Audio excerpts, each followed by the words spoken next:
All right, y'all. Good morning. It looks like we're about to have an all-staff meeting from this table. I'm all packed up and pretty much ready to get out of here. It's just about 8 in the morning. This was my hope, if I could be walking out of town fully packed right around 8. I'm just trying to do 35s. 35s take about 12 hours.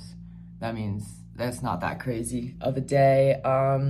Today's day 300. I can't believe that I've been out for 300 days. I guess the craziest thing is that this is not the first time I have hit 300 days on a thru hike. But what is crazy is that in 2023, I spent 322 days doing the 5,600 mile Eastern Continental Trail. And there's no way that I'm gonna definitely be under 322 days, I think, for this year. And it's going to be 3,000 miles more. So it's just crazy when you set out like with the intention of doing something big and you have to hit a certain mileage all the time, just how it adds up. Because on the ECT, if you were following that journey, like I originally was just gonna do Alabama up to Canada, and then it just kept growing and took on a life of its own. What else is new? But yeah, I'm getting ready to leave. I'm gonna stop at this like gas station. Has like the best friggin' Mexican food ever. I'm gonna get some burritos and pack them out. This is a pretty interesting section of trail for me because last time I was here, I reunited with Sparkle. We had seen each other in Colorado, and then finally we got back together here. And aside from like brief moments, we hiked together for the entire rest of the CDT. But in this section, I left town with Sparkle, Syrup, and James. It rained a lot on this day. We did like 20 something miles. Then the following day, it rained a lot. And then Syrup and I got flash flooded at 9 p.m. So the flash flood location is about 47 miles-ish south of here. I'm gonna be curious to see.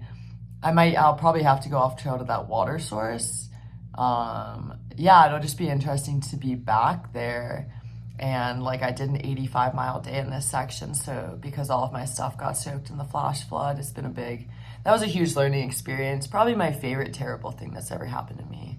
I love that. That's like the coolest awful thing that could have ever happened. I think it built a really big confidence in me because it was one of the first times that I was put into like a fight or flight type moment. You don't get a lot of those in life. Like you get moments where you need to respond quickly, but there's a huge difference between having to do a quick response and do like a full panic, completely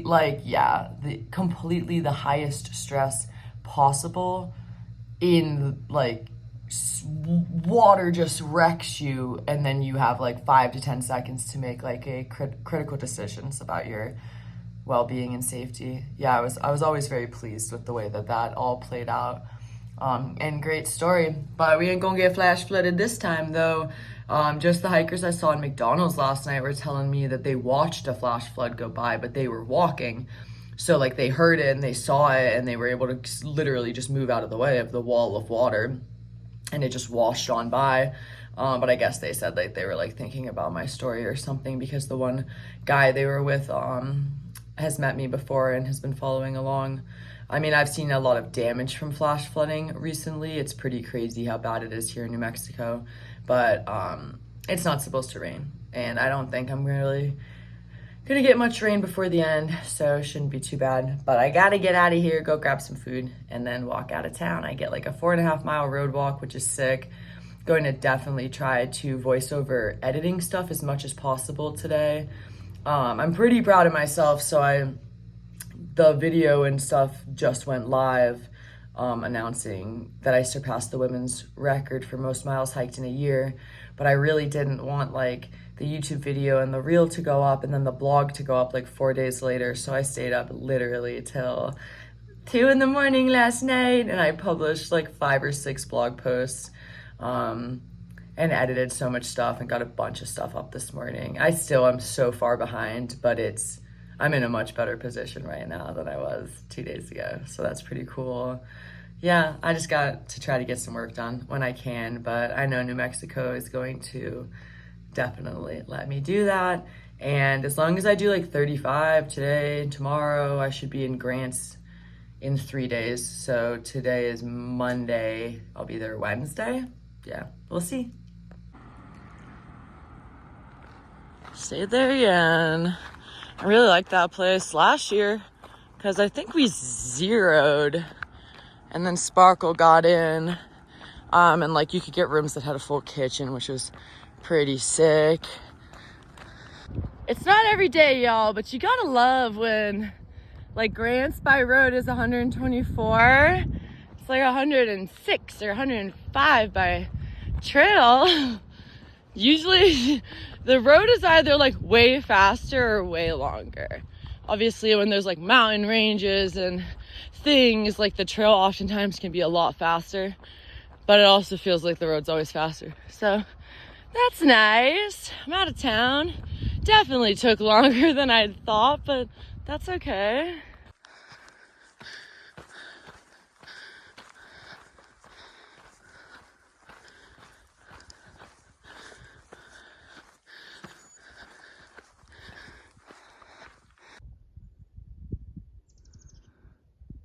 Such a crazy thing to go from such drastically different environments to another so quickly.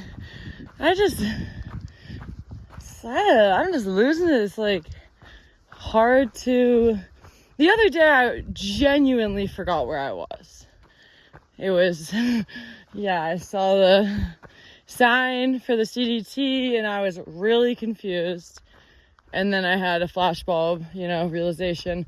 Kind of like when you stay somewhere random and you wake up and you forget where you are, which that also happens all the time when you're on trail because you're always sleeping in some random place, but it's just amplified now.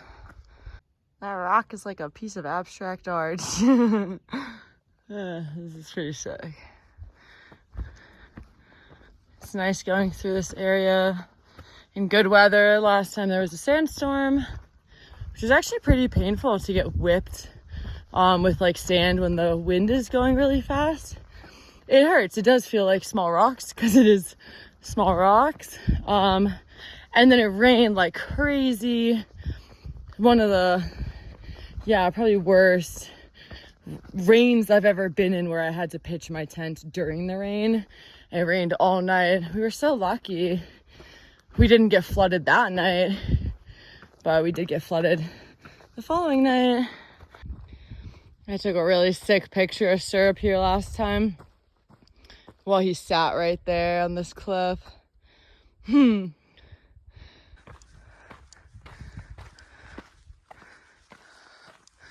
It's so interesting that this area is like, I wonder how far this flagging goes. It's marked pristinely.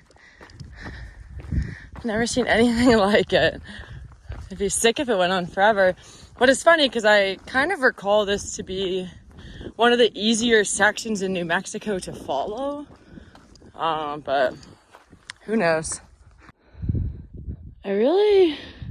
My brain is having so much trouble remembering. I kind of feel like this whole section's like completely rerouted. I don't remember this section at all. And just based off what seems to be, damage from water and stuff, it makes me wonder if it's a completely different route than we took, or if just for some reason this is just not sticking out at me. But I mean, we would have gone through this section the first day out of town. I think we only did like 22 miles or something. So yeah, I don't know. I just figured this would be more memorable. It's a really cool area. It's also very steep at times. Yeah, I don't remember at all. I think that the trail didn't go this way last year, if I had to guess, but I'm probably wrong. That's funny. Long effing walk. Never heard of it. Going through one of those gates. It's funny how I won't remember something until I get closer, and then I could tell you everything about being here.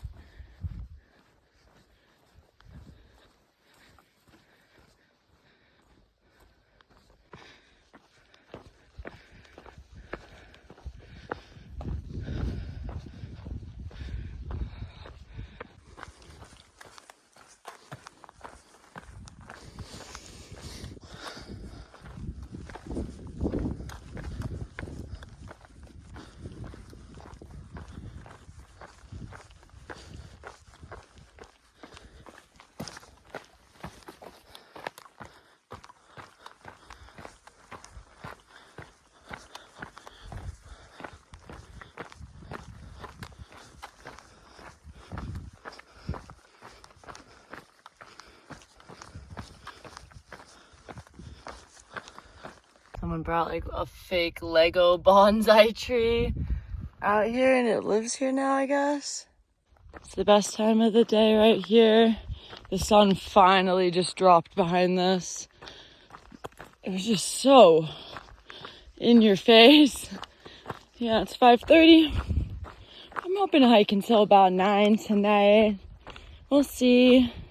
Terrain is pretty nice and easy if I remember, so we will see. It's been a really great day. I mean, aside from like it being a bit rocky at times, which I think my feet will get more used to in a day or so.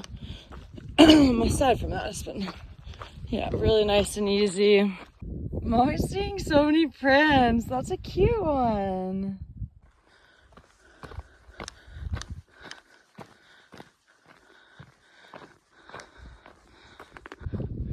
It's pretty. There's some kind of animal over there. I'm assuming it's just a cow.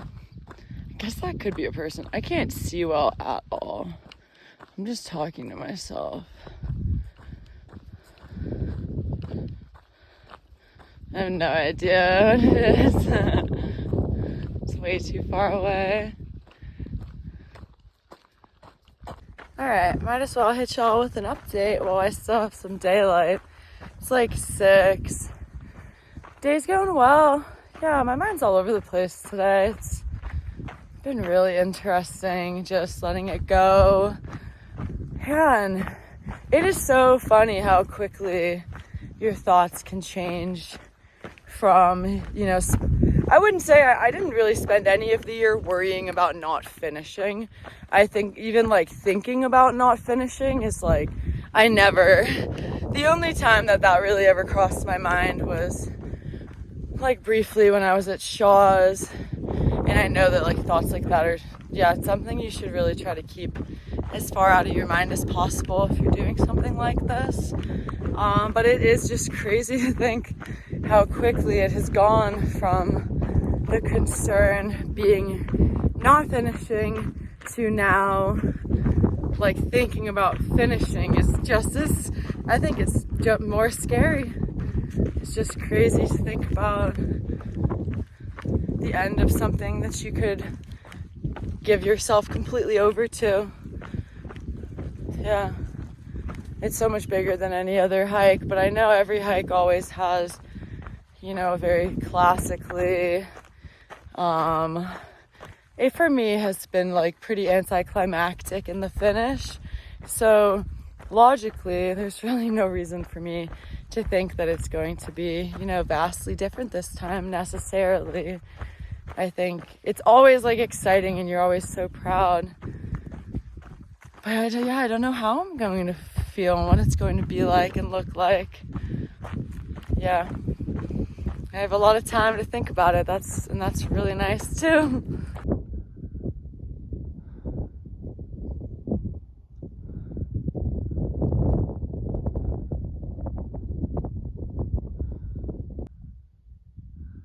It's just perfect.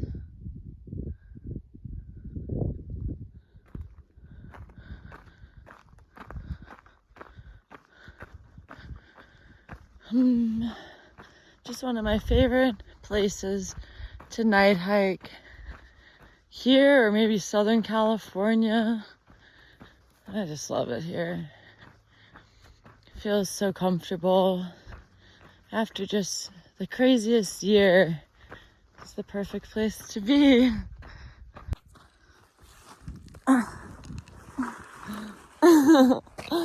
Crawling under some barbed wire.